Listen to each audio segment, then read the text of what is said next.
Komisi Pemilihan Umum Republik Indonesia menanggapi banyaknya pemasangan alat peraga kampanye yang melanggar aturan. Ketua KPU RI Hasyim Asyari menyebut dalam peraturan KPU telah ditentukan lokasi pemasangan alat peraga kampanye. Tempat pemasangan alat peraga kampanye harus sesuai dengan ketentuan yang telah dibuat oleh pemerintah daerah.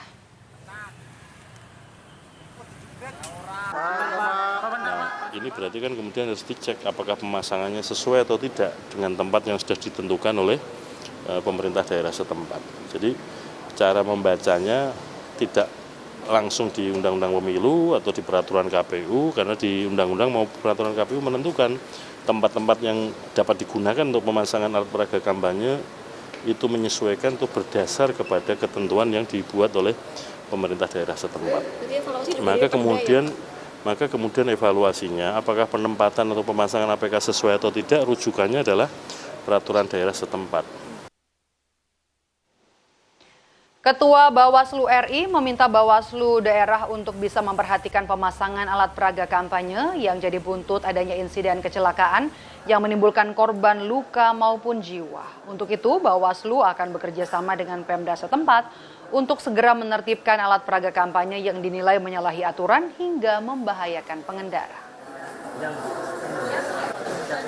Ini sudah ada korban, iya. Tindakan dari Bawaslu, Pak. Pertama, ya, untuk penurunan alat peraga itu sebenarnya ada pada panitia pemilihan kecamatan, lihat undang-undang. Tapi Bawaslu melakukan tugas itu akhirnya.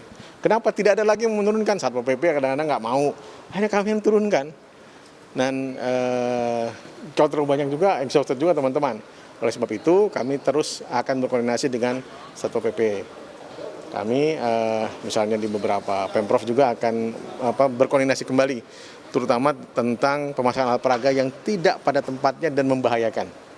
Kita akan minta kepada Satpol PP untuk melihat kembali, karena kan kadang-kadang Satpol PP juga keterbatasan, tiba-tiba sudah dipasang, Satpol PP nggak tahu tiba-tiba pemasangannya tidak memenuhi standar. Bagaimana standar keamanan dipasang di tiang listrik kan tidak boleh, tiang listrik kenapa? Kenapa bisa kebakaran dan lain-lain.